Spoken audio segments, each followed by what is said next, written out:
Olá, meus amigos, um dia de muita paz para todos nós. Hoje, 14 de maio de 2021, é sempre um motivo de muita alegria nós estarmos reunidos para estudarmos uma obra espírita. E hoje nós vamos estudar obras póstumas, anotações do professor Allan Kardec, que foram reunidas e depois publicadas, depois do seu processo da desencarnação.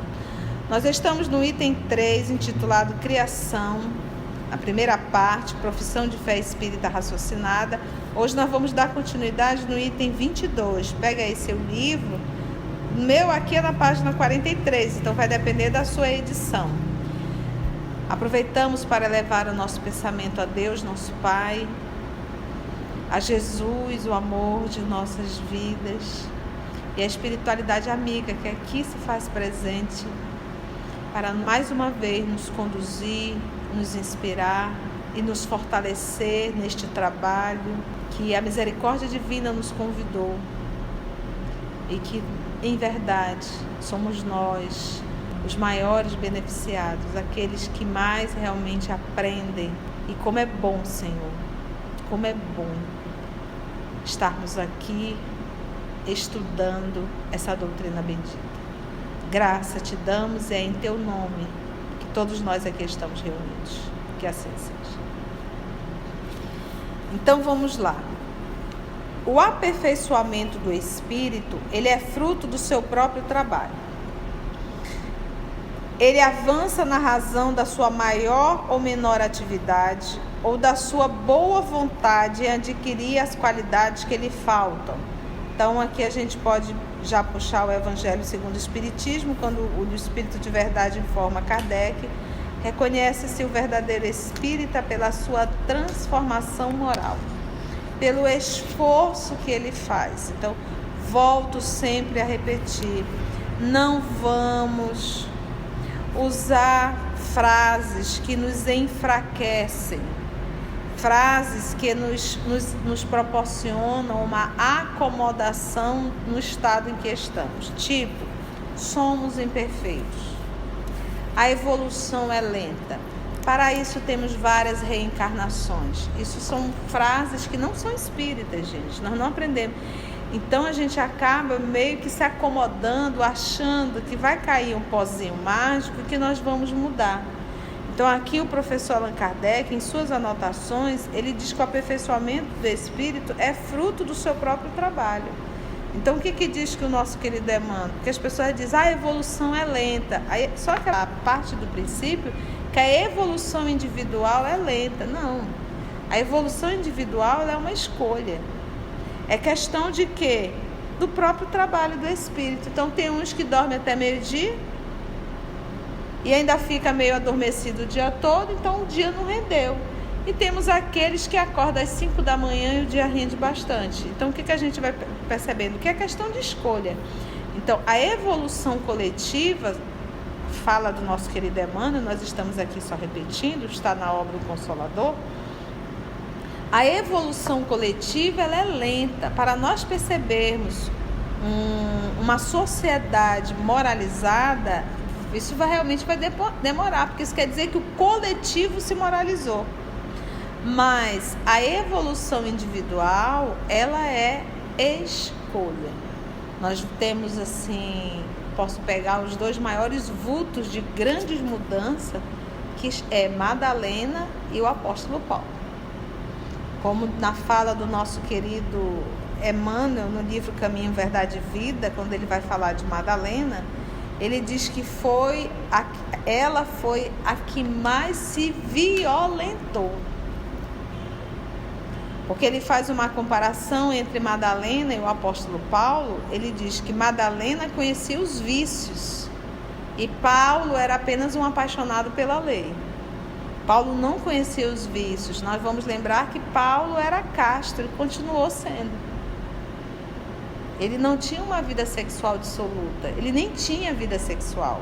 Porque ele se guardou para a sua esposa, para a mulher amada. E ele ainda não tinha encontrado a mulher amada.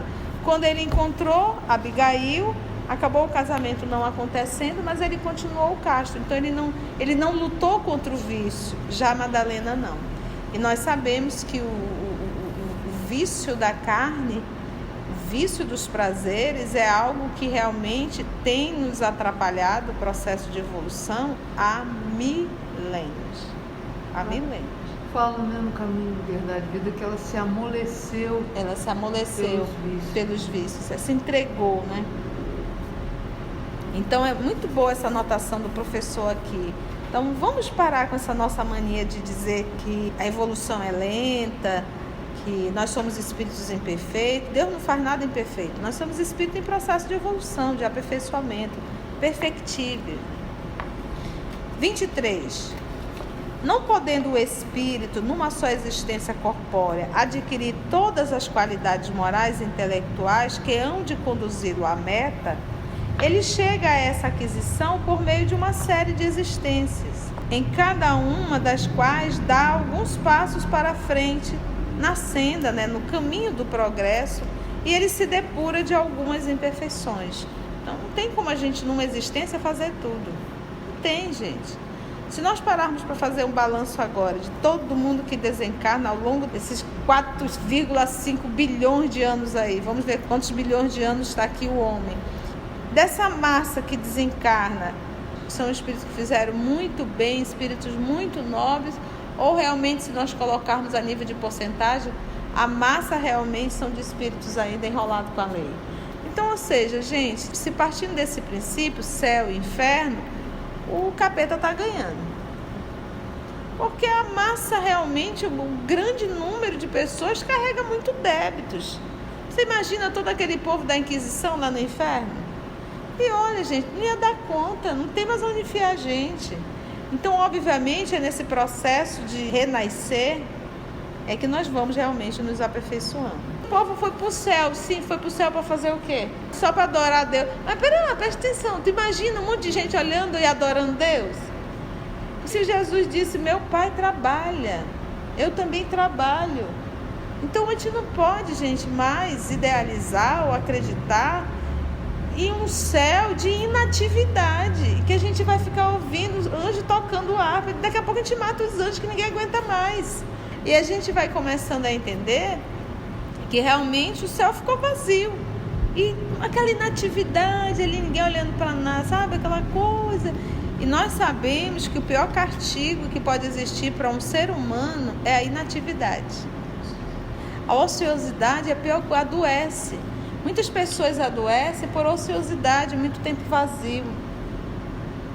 Então, dê trabalho à sua mente, dê utilidade à sua vida, Não fique perdendo tempo. Vamos lá então. 24. Para cada nova existência, o espírito traz o que ganhou em inteligência e em moralidade nas suas existências precedentes, assim como os germes das imperfeições de que ainda não se despojou. Então, aqui nós estamos vendo que as encarnações, elas são solidárias, ou seja, o que eu conquistei em uma, eu levo para a outra. E as imperfeições que eu fui construindo, eu também levo para a outra. Tia, o negócio aí tá difícil, né? Tá, mas presta atenção, é assim. Lembra daquele espírito que você deu guarita no teu ventre? Que você passou a chamar de filho? Pois é. Essa criaturinha de Deus, você está ali na condição de co-criadora, formando ali o corpo físico, ok? O espírito que está chegando ali no teu ventre, ele já carrega as histórias dele. Então, o que acontece? Naquele período da gestação, o menino está num transe legal. Ele está num transe que ele não lembra de nada, apagou total. Então, ele mergulha, por isso que a gente diz que nascer é morrer. O espírito morre, então ele cai. Só que existe uma coisa, existe ali a sua consciência, que está também adormecida. Só que você, na condição de mãe, você tem a capacidade de já começar a inserir na consciência desse ser lições morais. É para isso que ele está reencarnando. E nenhum espírito reencarna para brincar de futebol ou para brincar de bonequinha. Porque às vezes as pessoas fazem filho para brincar de boneca. Pega a filhinha, enche de rococó na cabeça da menina, aí faz um quarto lindo, cheio de rococó, tudo rosinha, coisa mais lindinha, né? E a pessoa acha que ter filho, parir é isso. Não é brincar de boneca, é um espírito que está chegando. A mesma coisa o menino, né? Você faz um quarto cheio de Hot Wheels, não sei nem se ainda é Hot Wheels, na época do meu sobrinho ainda era, que foi o que eu criei em casa, né? Aí enchia de carrinho, fazendo... Não, gente, não é para brincar de carrinho. É um espírito que está chegando e ele vem com uma etiqueta em processo de aperfeiçoamento. Então, no momento da gravidez, no momento da vida intrauterina, já começa a moralizar esse ser que chegou. Aquele período da infância, pequenininho, 1, 2, 3, 4, 5, 6, 7 aninhos, a mãe tem que estar com os olhos arregalados nas atitudes mínimas desse ser. Por quê? Porque nesse período ele começa a apresentar as suas tendências boas e ruins, que é isso aqui que ele está dizendo, olha. Para cada nova existência, o espírito traz o que ganhou em inteligência. Então você vê o menino tocando um piano maravilhosamente com 4 anos de idade. Olha, eu vivi uma experiência com meu sobrinho Zé Ayrton dentro de casa. Eu estava todos os meninos reunidos, são muitos sobrinhos homens lá em casa. E eu fiz uma macarronada, eles todos pequenininhos. E o Ayrton era o menor da turma. Tinha 4 anos de idade, não frequentava escola ainda. Ele começou a frequentar a escola com 7 anos. E quem alfabetizou ele foi a titia em casa. Eu alfabetizei ele em casa. E nós estávamos ali, como eu fiz a macarronada, e eu querendo brincar com eles, eu disse assim, qual a nota da macarronada da tia? E aí os meninos todos estudando, 10, 1000, 1 milhão. E ele, o pequenininho da turma, gordinho, ele era uma figurinha, coisa lindinha. E aí todo mundo olhou para ele e disse, e você, Ayrton, qual a nota para a titia? E ele olhou assim e disse, infinito. Onde que esse menino tirou esse infinito? Não. Todo mundo parou, os sobrinhos, né? E todo mundo ficou olhando assim meio para ele, de onde veio esse menino? Ele nunca tinha tido aula. De onde veio? Até hoje, a gente percebe, ele é inteligente, mas não é só inteligente de tirar um 10, não é isso. Ele tem um raciocínio muito bom. De todos os meus sobrinhos, foi o que mais me fez perguntas sobre o mundo espiritual. E eram perguntas inteligentes. Perguntas sobre Deus, perguntas sobre a reencarnação.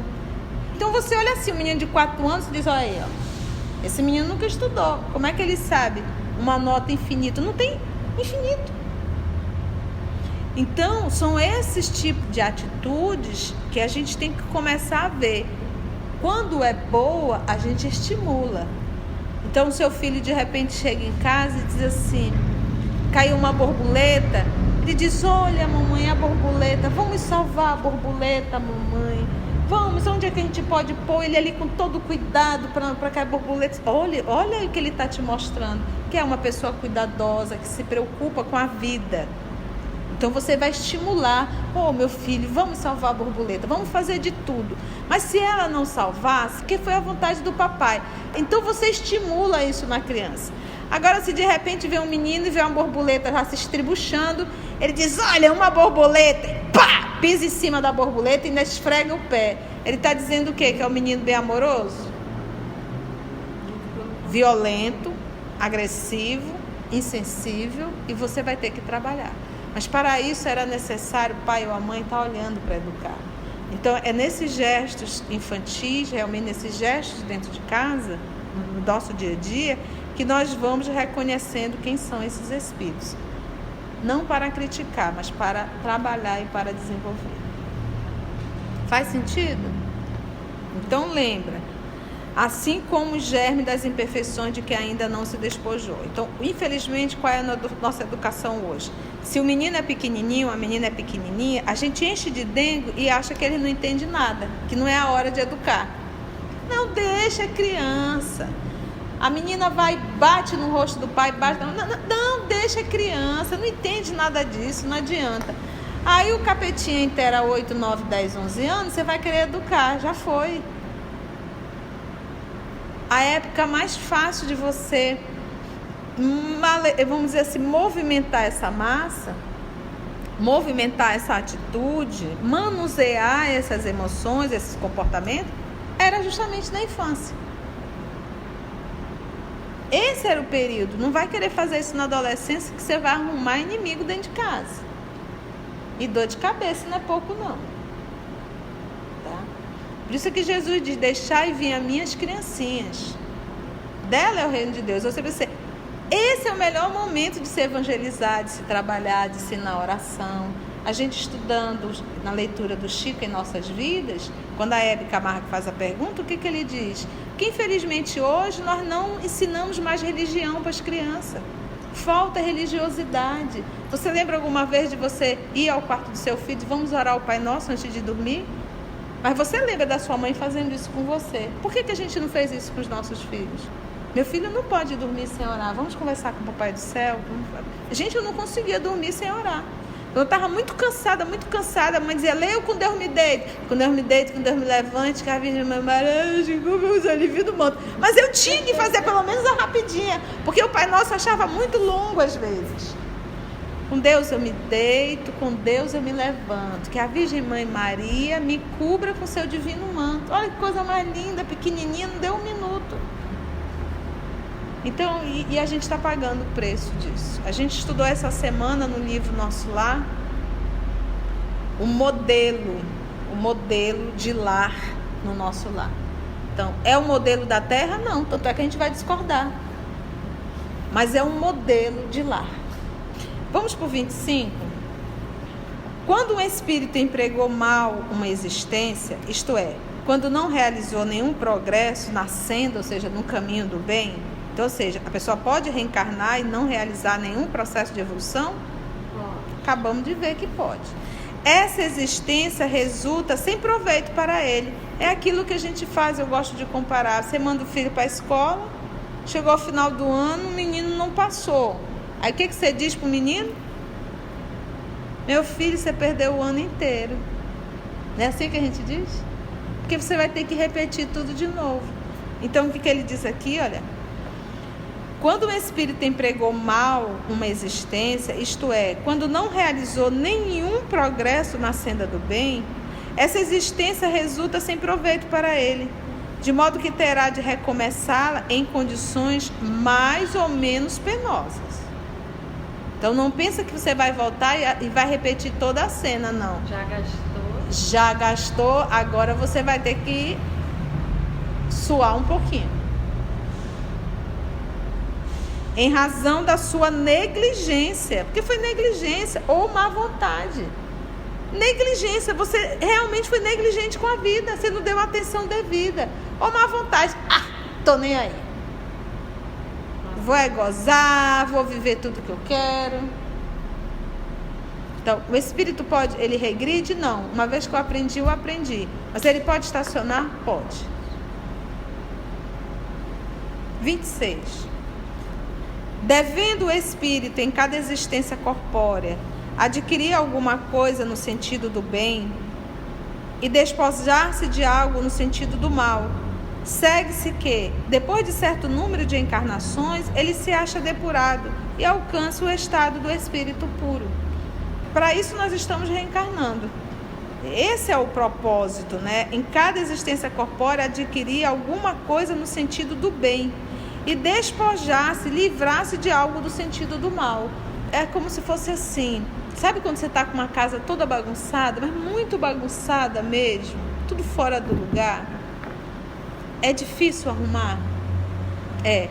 Primeira coisa é dar um desânimo, que você, nossa, eu não sei por onde começar, e às vezes você fica na bagunça e você não dá conta. Mas se você for uma pessoa determinada, você vai olhar para tudo aquilo e vai sentar e vai listar. E você vai decidir, eu vou começar pela cozinha. Mas não dá para fazer pela cozinha, porque a cozinha está entremelhada com isso, com aquilo, então não é. Então você começa a perceber assim, então eu vou fazer uma limpeza do grosso. Vou tirar o grosso, vamos começar tirando todo esse lixo daqui de dentro, colocando tudo no saco e colocar lá fora. Não tem como eu tirar o lixo só da cozinha, ou tirar o lixo só da sala. Eu tenho que retirar tudo, mas eu vou por parte. Mas o primeiro passo é tirar esse grosso. Depois nós vamos afinando até eu conseguir tudo. Assim é a vida da gente. Então, nossa vida, nós estamos realmente... Às vezes, nós temos casas psíquicas, que estão muito bagunçadas, estão fétidas. Tem muita coisa podre lá dentro. Então, é necessário nós primeiro iniciar fazendo essa limpeza desse lixo. Transformando isso para o nosso dia a dia, para a nossa conduta moral. Como é que a gente pode fazer isso? Você começa, ao decorrer do seu dia, tirar aquilo que mais te incomoda, aquilo que grita realmente dentro de ti. E é realmente esse trabalho diário, é a faxina diária, não tem como. É no dia a dia. Hoje eu vou amanhecer, eu sou uma pessoa emburrada, hoje eu não quero ser emburrada. Hoje eu vou aprender a dar bom dia, sabe? É fazendo esse trabalho realmente no dia a dia. 27. O número da existência corpórea é indeterminado, pois depende da vontade do espírito reduzir esse número, trabalhando ativamente para o seu progresso moral. Então a gente pensa assim, que estar reencarnado é um mérito. Não, estar reencarnado não é um mérito, estar reencarnado é uma necessidade. Necessidade para essa evolução. Eu posso, de repente, dependendo do meu esforço, evoluir muito em 30 encarnações. Mas de repente eu posso estar em 1000 encarnações e ainda não dei um passo. Só que a gente sabe que cada vez vai ficando mais apertado esse laço. Uma coisa é a gente estar reencarnado no Brasil, outra coisa é a gente estar reencarnado lá no Oriente Médio. Para pensar. Uma coisa é você estar dentro de casa com pai, mãe, comidinha, tudo arrumadinho. A outra coisa é você estar no meio do nada, abandonado.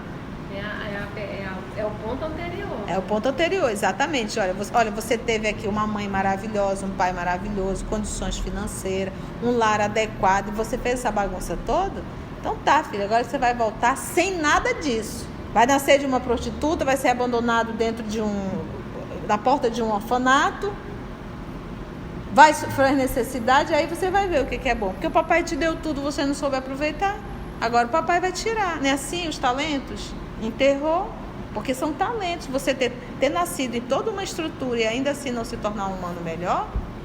Então, pera lá. Então, o problema não é falta de apoio. O problema é falta de vontade. Então, vamos tirar o apoio para ver se você aprende a ter vontade. Vamos para o 28. No intervalo das existências corpóreas, o espírito é errante e vive a vida espiritual. A erraticidade não tem duração determinada. Olha aqui. Então, erraticidade não é espírito que está errando, não tem nada a ver, tá, gente? É errante com errando. Mas erraticidade é aquele espírito que está aguardando uma nova encarnação. Por isso que ele está na erraticidade. E existe um tempo determinado? Não, ele pode passar uma semana, 2 horas, 3 horas ou séculos.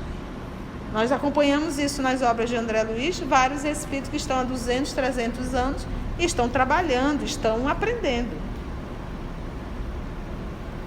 29 e último, do Profissão de Fé, Fé Espírita Raciocinada.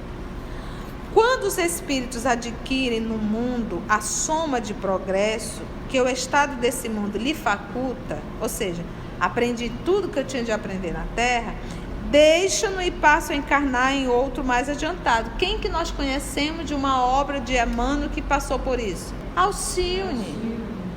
Quando os espíritos adquirem no mundo a soma de progresso que o estado desse mundo lhe faculta, deixam-no e passam a encarnar em outro mais adiantado, onde adquirem novos conhecimentos e assim por diante, até que, não lhe sendo mais de utilidade a encarnação em corpos materiais, passam a viver exclusivamente a vida espiritual, que essa é a vida eterna. Então, enquanto nós estamos reencarnando, nós não temos a vida eterna. A vida eterna é a partir do momento que nós já aprendemos tudo o que tínhamos que aprender no processo das encarnações.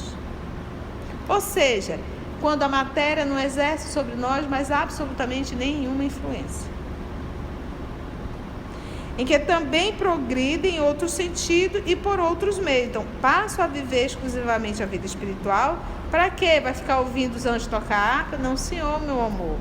Em que também progridem em outro sentido e em outros meios, que a gente não sabe. Não me pergunta, tia, eu não sei. Mas não sabemos, mas continua. Por quê? O progresso, ele é infinito. Lembrando aí de Zé Ayrton, né? Chegados ao ponto culminante do progresso, gozam da felicidade suprema. Admitidos nos conselhos do Onipotente, identificam-se com o pensamento deste e se tornam seus mensageiros. Nós conhecemos um. Quem foi? Quem? Jesus. Por isso ele dizer, eu e o Pai somos um só. Porque o pensamento de Deus reflete no pensamento do Cristo 100%. E olha aqui que ele diz, chegado ao ponto culminante do progresso, gozam da felicidade suprema. Admitido nos conselhos do Onipotente, identificam-se com o pensamento deste e se tornam seus mensageiros, seus ministros diretos para o governo dos mundos e Yeshua, tendo sob suas ordens outros espíritos, ainda em diferentes graus de adiantamento. Gente, você entende o que gostoso estudar obras póstumas? Nem dói, uma delícia. E assim, meus amigos, concluímos mais um estudo. Agradecemos a Deus, nosso Pai, a Jesus, o amor de nossas vidas, a espiritualidade amiga, e até o nosso próximo encontro, se Deus assim nos permitir.